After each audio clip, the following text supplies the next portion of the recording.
तो बिहार के नतीजे अभी भी आ रहे हैं और मुकाबला बहुत करीबी और नजदीकी है, क्योंकि अभी भी 26 सीटों के नतीजे आना बाकी हैं। 217 सीटों के नतीजे आ चुके हैं, जिसमें एनडीए अभी भी 12 सीटों पर बढ़त बनाए हुए है। 112 सीटों पर जीत दर्ज कर चुका है एनडीए। आरजेडी इत्तेहाद की बात करें तो 14 सीटों पर आरजेडी इत्तेहाद अभी भी बढ़त बनाए हुआ है और 97 सीटों पर आरजेडी इत्तेहाद 97 सीटें जीत चुका है।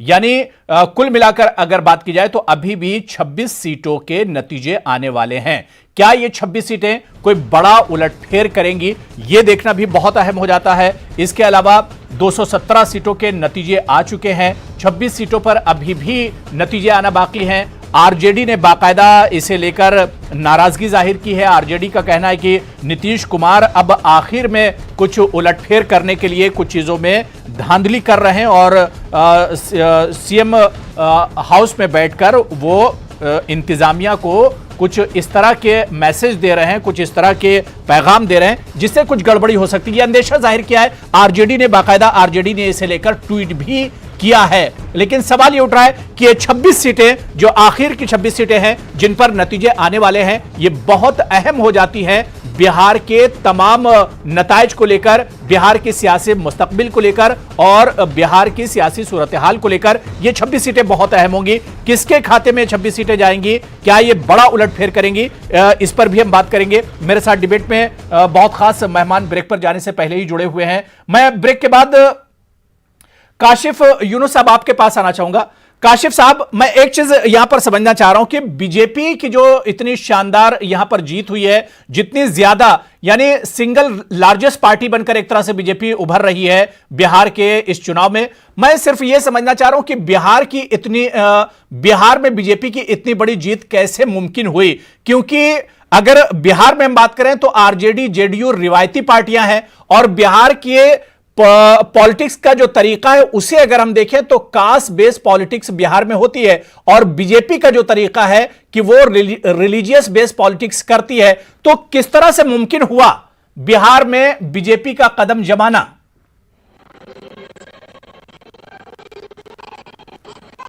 वो तो लोक जनशक्ति पार्टी तो बिहार की पार्टी है ना, और लोक जनशक्ति पार्टी ने देखेंगे तो बहुत सारी ऐसी सीटें, जैसे बरबीघा की सीट है और बरबीघा की सीट पे बहुत 2-4 हजार के मार्जिन से बरबीघा की सीट पे बहुत 2-4 हजार के मार्जिन से कांग्रेस के कैंडिडेट लीड कर रहे थे, क्योंकि वहां पे लोक जनशक्ति पार्टी ने 15,000 से ऊपर वोट लाया है। ठीक है, तो ऐसी बहुत सीटें हैं जहाँ पे जदयू लड़ रही थी। वोट बैंक को 10,000, 15,000, 20,000 काटने का काम किया, जिसकी वजह से जदयू पीछे गई और भाजपा आगे गई। भाजपा की जो महत्वाकांक्षा है कि हम अपना मुख्यमंत्री बिहार में बनाए, वो महत्वाकांक्षा पूरी होगी। वो 11 या 12 तारीख को, कल या परसों नहीं हो, लेकिन आने वाले 2 साल में, 3 साल में आप देखिएगा कि भाजपा का मुख्यमंत्री बिहार के अंदर स्थापित होगा। कोई सवाल ही नहीं पैदा होता है कि 40 के आसपास जदयू की सीट रहेगी और 70 के आसपास तो जो है भाजपा की सीट रहेगी। 30 सीट का फासला होगा दोनों में और 5 साल तक नीतीश कुमार मुख्यमंत्री से आ जाएंगे, ऐसा सोचना किसी भी पॉलिटिकल पार्टी। ठीक है, अजफर शमसी साहब से मैं इस पर रिएक्शन ले लेता हूं। जो बात आप कह रहे हैं बहुत बड़ी बात है कि बीजेपी अब अपना वजीर आला चाहेगी बिहार में, या कम से कम जो सरकार बनेगी उसमें बीजेपी का दबदबा रहेगा। अजफर शमसी साहब, क्या आने वाले दिनों में बीजेपी की नीयत यही होगी कि बिहार का जो वजीर आला हो बीजेपी के खेमे से हो? ऑडियो वाले बार बार डिस्कनेक्ट कर रहे हैं। जी शमसी साहब, आपको मेरी आवाज आ रही है? बार बार ऑडियो कट जाता है। नहीं, आपकी आवाज आ रही है मुझ तक, आप कंटिन्यू कीजिए।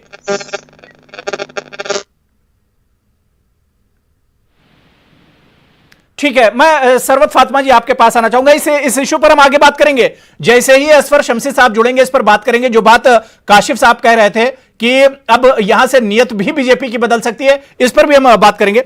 मैं सरवत फातिमा जी एक चीज आपसे और समझना चाह रहा हूं कि जिस तरह से हमने देखा कि कोरोना के दौर में मिसमैनेजमेंट हुआ, इसके अलावा मजदूरों का जो प्लान था, मजदूर किस तरह से पैदल एक तरह से बिहार पहुंचे और कई इस तरह के वाकये हुए, या बेरोजगारी का मुद्दा था, क्या इन इश्यूज को अपोजिशन उठाने में नाकाम रहा, या जिस तरह से इन इश्यूज को आवाम के बीच ले जाना चाहिए था उसमें आप लोग नाकाम हुए?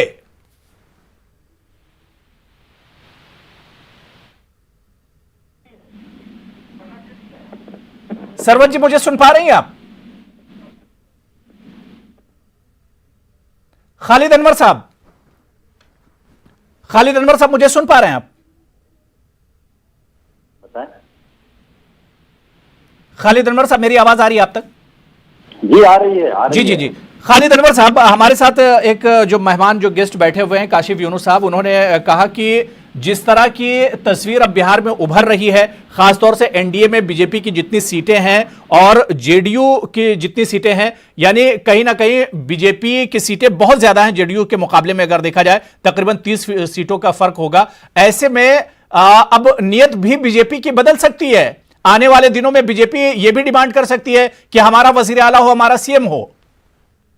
नहीं, काशिफ यूनुस साहब ने जो बात कही है वो एक ऐसी बात है जो जमाने में देखा जाता है, लेकिन सच्चाई ये है कि जो हमारा इत्तेहाद है बीजेपी के साथ, वो इत्तेहाद अटूट है। और नीतीश कुमार के चेहरे पे इलेक्शन लड़ा गया है, नीतीश कुमार की क़यादत में इलेक्शन लड़ा गया है। वजीर आजम ने और बीजेपी के राष्ट्रीय अध्यक्ष ने, सबों ने नीतीश कुमार के चेहरे पे ही इलेक्शन लड़ने की बात कही है। तो ऐसे में ये यकीन करना चाहिए कि बीजेपी एक बड़ी पार्टी है, कौमी पार्टी है, और कहा यह जाता है कि दुनिया की सबसे बड़ी पार्टी है। अगर बीजेपी के जरिया, मुझे नहीं लगता कि कभी इस तरह की कोई बात की जाएगी अगले 5 वर्षों तक कि नीतीश कुमार वजीर आला नहीं रहे। एक बड़ी पार्टी, जिम्मेदार पार्टी अगर कोई बात करे, लेकिन खालिद अनवर साहब, अब ये तो आप मानते हैं कि अब बीजेपी का अपर हैंड होगा बिहार में? बीजेपी जिस तरह से सीटें जीतकर आई है, जो नतीजे जितने शानदार उसके हक में रहे हैं, तो बीजेपी का अपर हैंड होगा। नीतीश कुमार जी को दबकर काम करना होगा। देखिए अबू हुरैरा साहब, तज्जिया जो कीजिए आप लोग, लेकिन जब दोस्ती होती है तो उसमें कोई अपर हैंड और लोअर हैंड नहीं होता है। इत्तेहाद जब होता है तो बराबरी की बुनियाद पर होता है। कोई इस बुनियाद पर इत्तेहाद नहीं होता है कि हम आपको जूनियर पार्टनर बना के रखेंगे, हम आपको सीनियर पार्टनर बना के रखेंगे। हम बराबरी की बुनियाद पर हमारा रिश्ता है, और बराबरी की बुनियाद पर एक दूसरे का एहतराम करते हुए बिहार की तरक्की कैसे हो, बिहार कैसे आगे बढ़े, बिहार में अमन व अमान कैसे कायम रहे, और बिहार के लोगों को जो मौके मिलने चाहिए वो कैसे मिले, इस पे हम लोग मिलजुल करके काम करेंगे। इसमें कोई लोअर हैंड अप। ठीक है, असफर शमसी साहब भी मेरे साथ जुड़ चुके हैं। असफर शमसी साहब, मुझे सुन पा रहे हैं सर? अब आपको आवाज आ रही मेरी?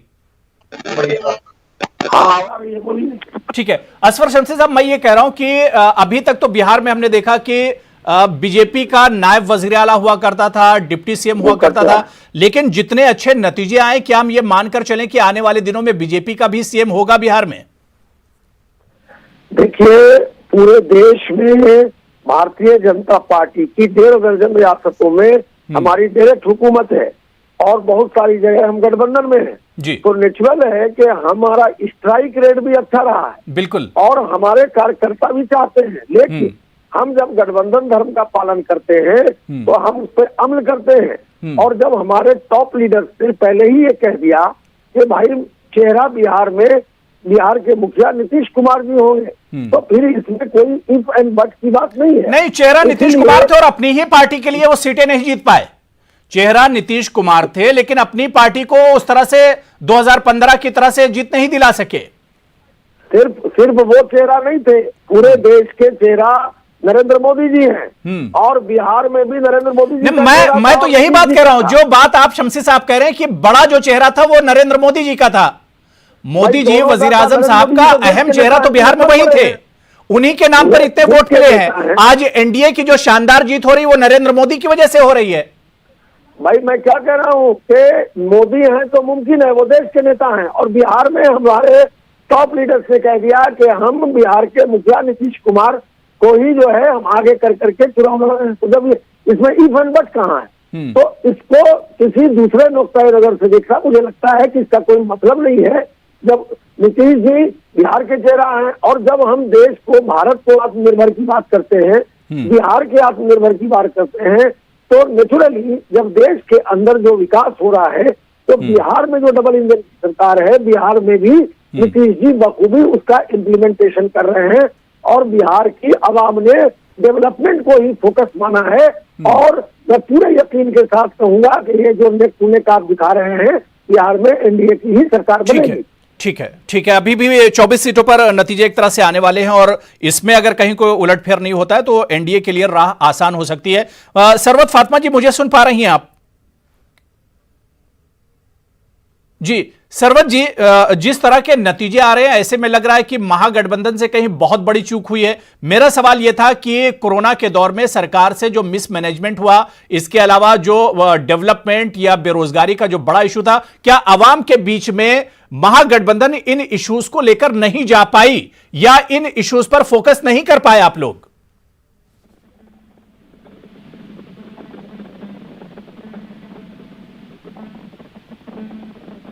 सरवत जी, मुझे सुन पा रही हैं आप?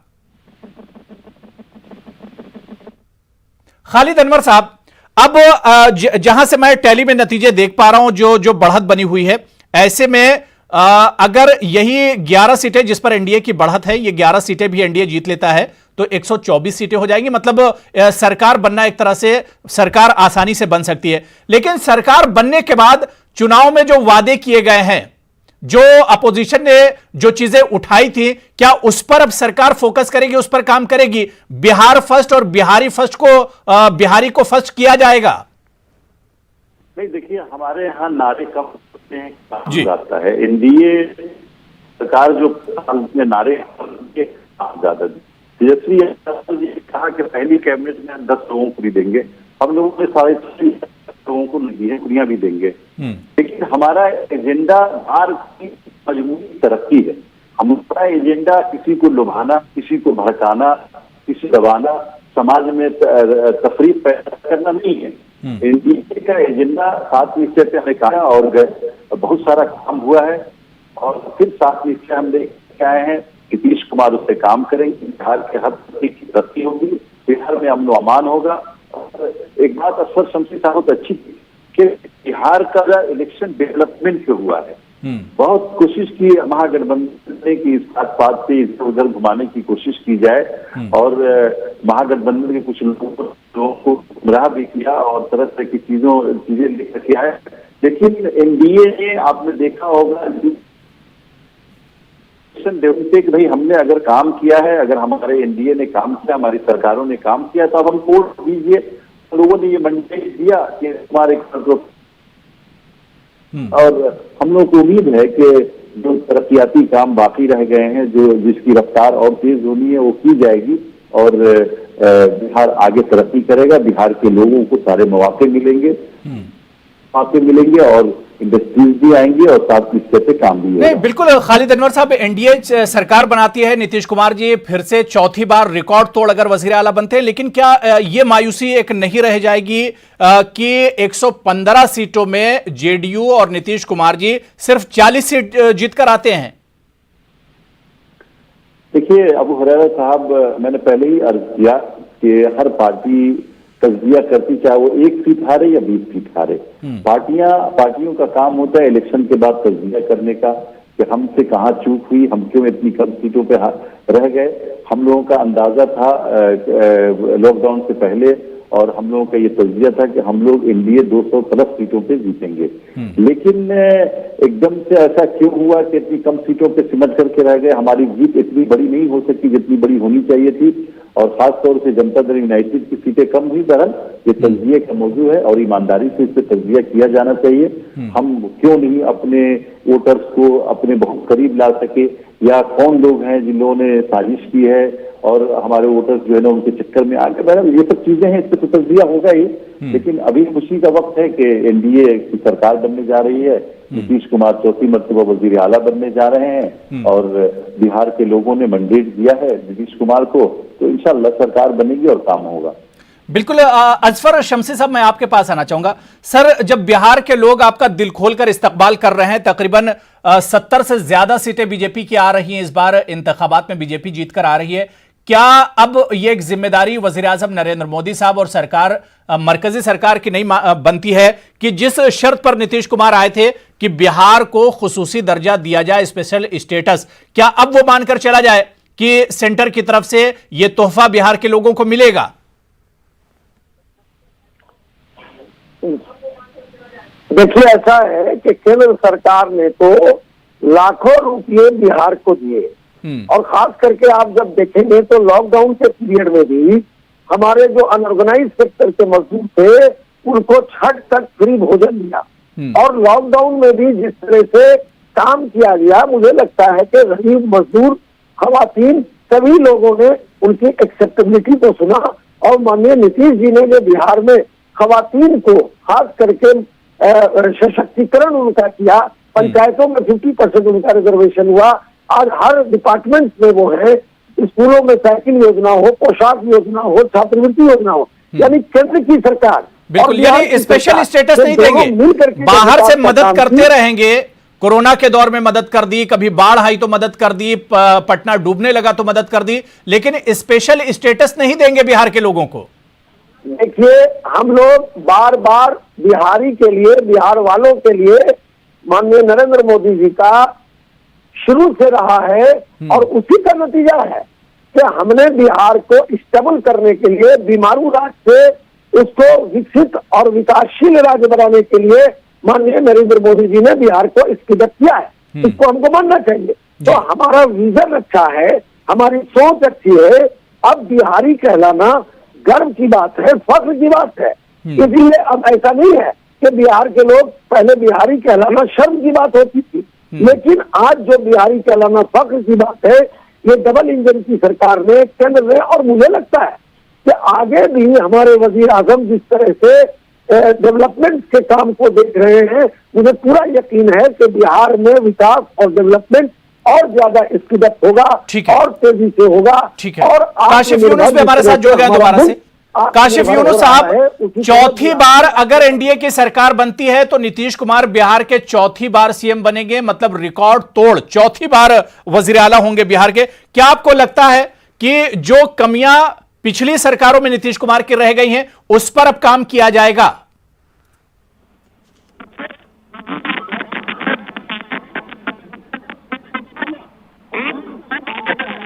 ठीक है, आपका ऑडियो क्लियर नहीं आ रहा है।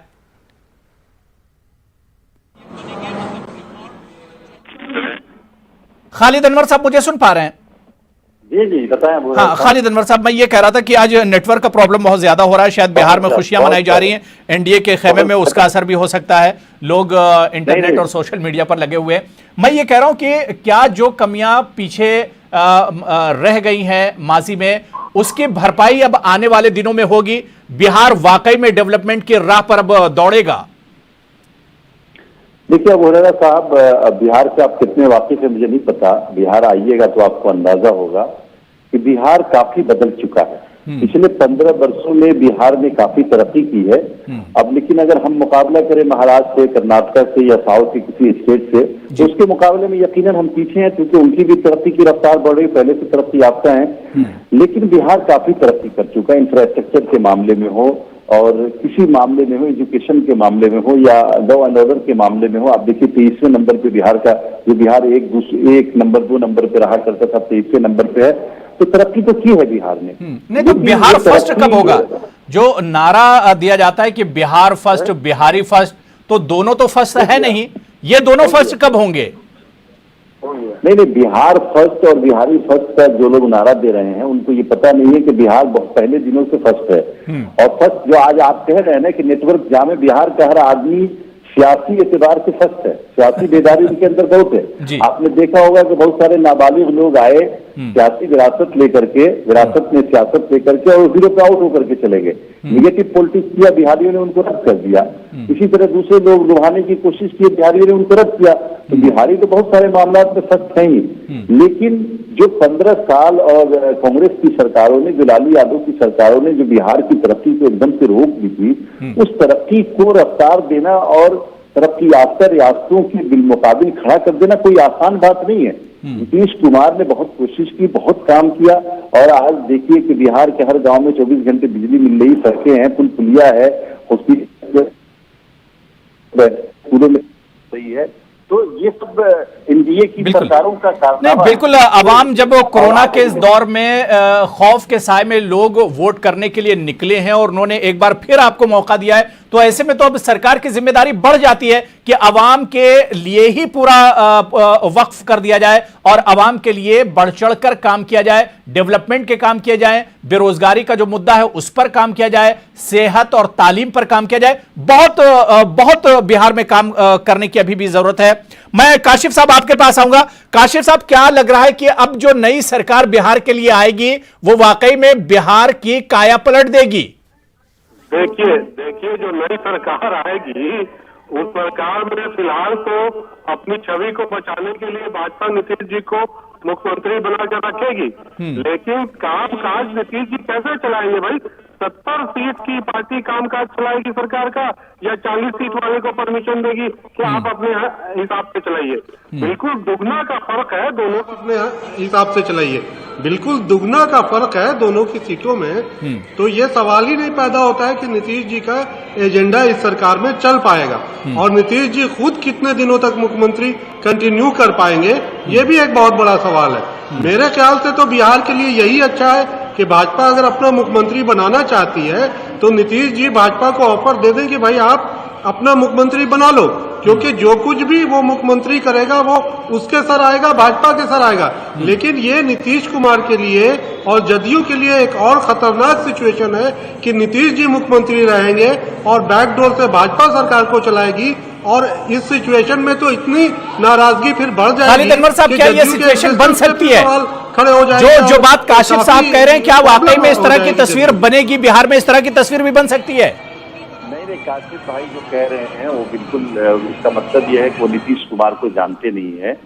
नीतीश कुमार बराबरी की बुनियाद पर इत्तेहाद में है।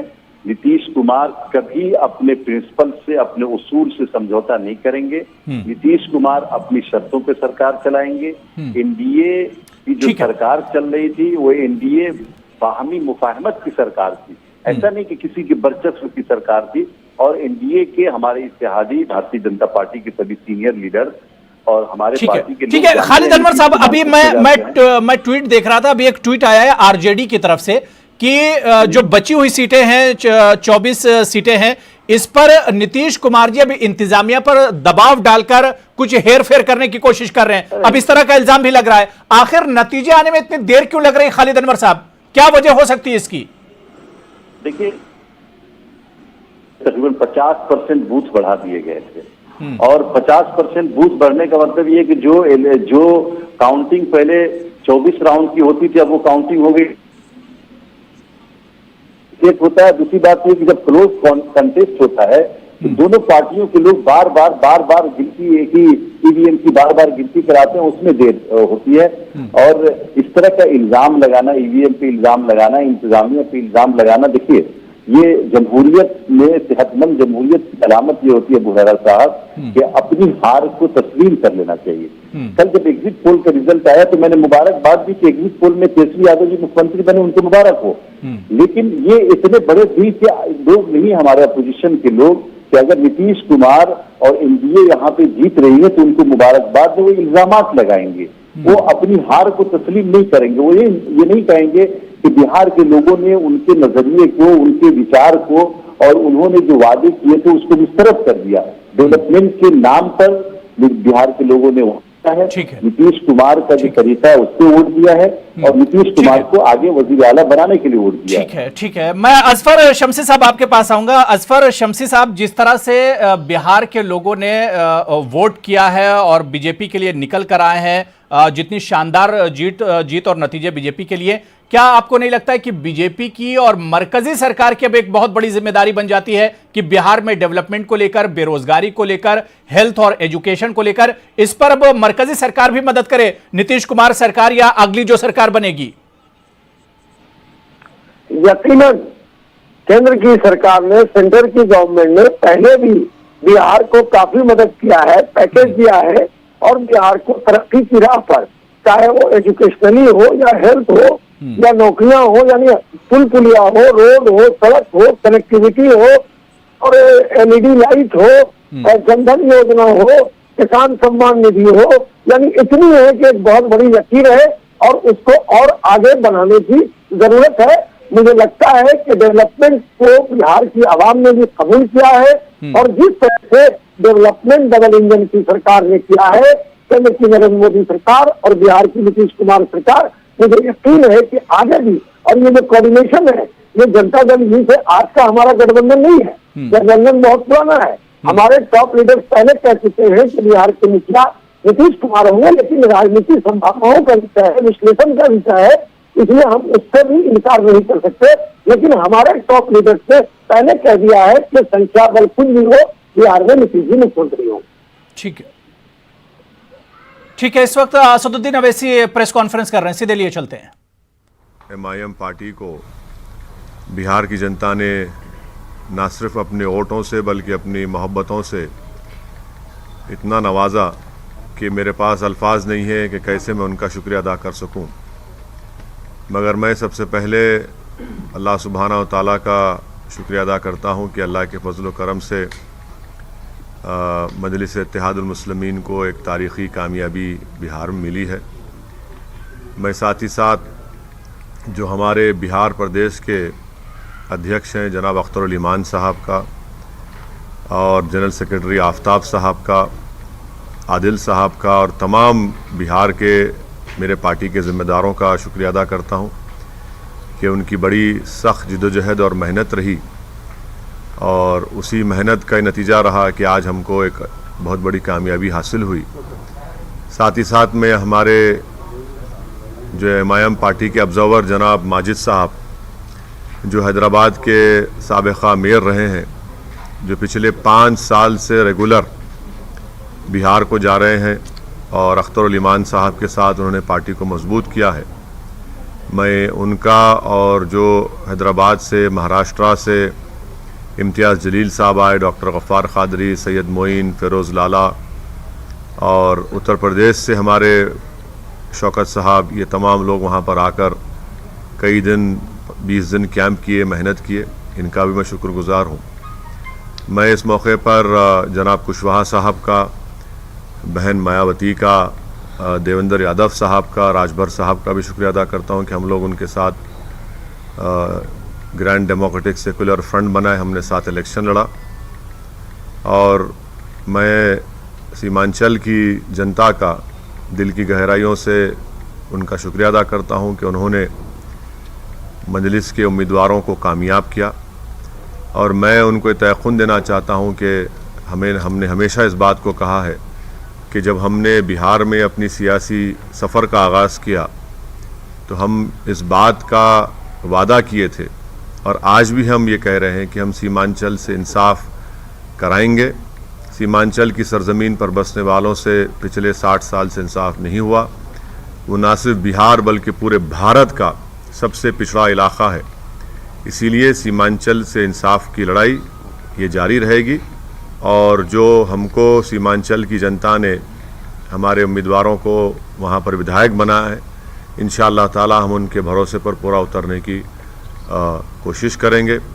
जो वहाँ के मसाइल हैं, जो वहाँ का बैकवर्डनेस है, जो वहाँ पर बाढ़ आने के बाद जो ज़मीन कटती है, वहाँ पर स्कूल, डिग्री कॉलेजेस नहीं है, अस्पताल नहीं है, ये सब चीज़ें हैं जिस पर हमको हमारे पूरे विधायक मिलकर इस पर पूरी कोशिश करेंगे। और जो भरोसा और एतमाद हम पर किया गया है, हम इंशाअल्लाह ताला उसकी पूरी मेहनत करेंगे और जो हमने आवाम से वादे किए थे उसको पूरा करने की हम पूरी कोशिश करेंगे। मैं फिर से बिहार प्रदेश की जनता का शुक्रिया अदा करता हूँ। आपने हमको अपनी मोहब्बतों से, अपने आशीर्वाद से, अपने वोटों से नवाजा है। हम 21 कैंडिडेट खड़ा किए थे और उसमें से 5 कामयाब हुए हैं। जहाँ पर हमको कामयाबी नहीं मिली, हम वादा कर रहे हैं कि हम फिर से वहाँ पर जाएंगे।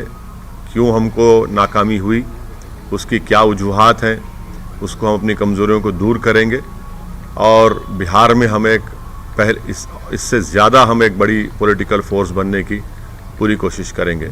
मैं साथ ही साथ बिहार की जनता का भी शुक्रिया अदा करता हूं कि उन्होंने इस कोरोना के वायरस के दौरान भी निकल कर अपने वोट का इस्तेमाल किया। ये बड़ा ही उनका बेबाकी का काम था और बड़ा ही बहादुरी से उन्होंने निकल कर भारत की जमहूरियत को, बिहार के जमहूरियत को इलेक्शन में हिस्सा लिया। मैं उनका भी शुक्रिया अदा करता हूँ। सर, आपकी एक सीट थी जिससे आपने बिहार में आमद की थी अपनी, उस सीट को, किशनगंज की सीट को आप हार गए, क्या कहेंगे? मैंने जैसा कहा अभी कि यकीनन कोई ना कोई कमज़ोरी होगी, खामी होगी, जिसकी वजह से हमने वहाँ की आवाम का एतमाद हासिल नहीं कर सके। इस पर हम बैठकर बात करेंगे जनाब कमरुल्लाह साहब से और उन कमज़ोरियों को दूर करेंगे और इंशाअल्लाह ताला हम दोबारा उस सीट को, उस पर कामयाबी हासिल करेंगे। सर, आप तकरीबन 15 दिन वहाँ पे कैंपेनिंग किए और 50 से भी ज़्यादा सभाएं किए, तो कैंपेनिंग के दौरान आपने क्या देखा और ये जो नतीजे आए हैं उसको कैसा आंकते हैं सर? मैं वहाँ पर 65 सभाएं मैंने की, जनाब कुशवाहा साहब के पार्टी के कैंडिडेट्स के लिए, बहुजन समाज पार्टी के कैंडिडेट्स के लिए, और फिर उसके बाद हम अपने पार्टी के कैंडिडेट्स के लिए कैंपेनिंग में हिस्सा लिए। तो हमारा तो मकसद ये था कि हम कुशवाहा साहब को अपना चीफ मिनिस्टर कैंडिडेट बनाकर पेश किए थे। हम तो इस डेमोक्रेटिक सेकुलर फ्रंट के लिए हम मेहनत कर रहे थे। अब तक जो नतीजे आए वो हमारी क्या बोलना चाहिए, हमारी ख्वाहिश के बरक्स हैं, उसका अपोजिट है। अब जो नतीजा है, जो भी है, अब तक जितना आया, अभी काउंटिंग चल रही है, ये तो बिहार की जनता का फैसला है और जमहूरियत में आवाम का फैसला जो होता है वो नतीजा वही निकलता है। तो अब मैं कौन होता हूँ जब इतने बड़े बड़े सेफोलॉजिस्ट उनके प्रेडिक्शन गलत निकले। तो असदुद्दीन ओवैसी तो ट्विंकल ट्विंकल लिटिल स्टार है, तो हम तो अपना जो काम करना था हम किए। अब देखिए फाइनल नतीजा जब आता है जब ही कुछ बताया जा सकता है। तो फाइनल नतीजा अगर ज़रूरत पड़ी तो क्या आरजेडी के साथ जाएंगे सर?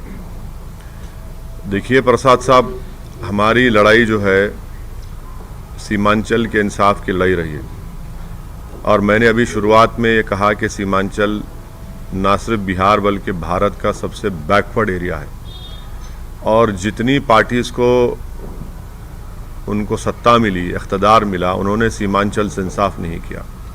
मिसाल के तौर पर जितने एजुकेशन इंस्टीट्यूट्स हैं वो या तो पटना, नालंदा या फिर दरभंगा के अतराफ में बनाए गए।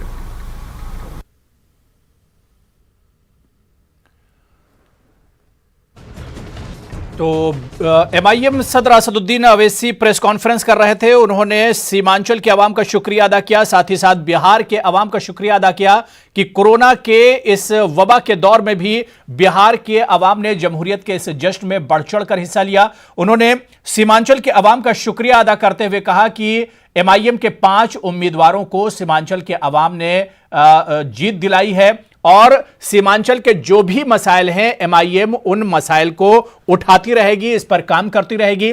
असदुद्दीन ओवैसी ने अपनी स्पीच में यह भी कहा कि वो और मजबूती के साथ आगे बिहार में चुनाव में उतरेंगे और बिहार के जो मसाइल हैं, खासतौर से सीमांचल के जो मसाइल हैं, उस पर लगातार उनकी पार्टी काम करती रहेगी।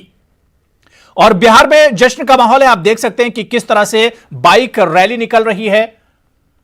ये तस्वीरें आपसे कुछ देर पहले की हम आपको दिखा रहे हैं कि किस तरह से जश्न का माहौल है बिहार में। सड़कों पर लोग निकल आए हैं और बड़े पैमाने पर जश्न मनाया जा रहा है। लेकिन इस वक्त की सबसे बड़ी खबर हम आपको बता दें कि आरजेडी इत्तेहाद यानी अजीम इत्तेहाद की जीती हुई सीटों की तादाद 101 हो गई है, यानी अजीम इत्तेहाद ने भी सेंचुरी मुकम्मल कर ली है। 101 सीटों पर सीटें जीत ली हैं अजीम इत्तेहाद ने और अभी 10 सीटों पर अजीम इत्तेहाद की बढ़त बनी हुई है। यानी ये 10 सीटें अगर आरजेडी इत्तेहाद और जीत लेती है तो उसके खाते में कुल 111 सीटें जाएंगी। अभी भी 18 सीटों के नतीजे आना बाकी हैं। रात के 9 बज चुके हैं और अभी भी 243 में से 225 सीटों के नतीजे आ चुके हैं। 18 सीटों के नतीजे अभी भी आना बाकी हैं। हम आपको बता दें कि एनडीए अभी 8 सीटों पर बढ़त बनाए हुए है और आरजेडी इत्तेहाद 10 सीटों पर अभी भी बढ़त बनाए हुए है। अगर एनडीए बाकी की 8 सीटें जीत लेती है तो कुल 124 सीटें हो जाएंगी। इसी तरह से महागठबंधन यानी अजीम इत्तेहाद अगर 10 सीटों को जीत लेता है तो उसके पास 111 सीटें हो जाएंगी और अदर्स के खाते में 8 सीटें गई हैं। तो कुल मिलाकर अभी भी 18 सीटों पर नतीजे आना बाकी हैं। क्या इन 18 सीटों में कोई उलटफेर होगा या फिर आरजेडी और एनडीए जितनी सीटों पर आगे चल रहे हैं ये उन्हीं की झोली में जाने वाली है, यह देखना भी बहुत अहम होगा। लेकिन मुख्तलिफ पार्टियों का जश्न एक तरह से शुरू हो गया है। बिहार की सड़कों पर आप देखिए कि किस तरह से जश्न मनाया जा रहा है। जिन लोगों के उम्मीदवार जीते हैं, जिनकी पार्टियां कामयाब हुई हैं, वो सारे लोग घरों से निकलकर रोड पर जमा हो गए हैं। कहीं पर गुलाल लगाया जा रहा है तो कहीं पर आतिशबाजी की जा रही है और लोग अपने अपने ढंग से अपने अपने रंग में एक तरह से जश्न मना रहे हैं। कहीं पर बाइक रैली देखने को मिल रही है तो कहीं पर ढोल नगाड़े बजाए जा रहे हैं। यानी बिहार आज जश्न में डूबा हुआ है। लेकिन सबसे अहम यह हो जाता है कि बची हुई जो 18 सीटें हैं, क्या इनमें कुछ तस्वीर बिहार की बदलेगी? क्या इन 18 सीटों में कोई बड़ा उलटफेर होगा? लगातार न्यूज़ 18 उर्दू की नजर बनी रहेगी। बहुत छोटा सा ब्रेक लेंगे, हाजिर होते हैं।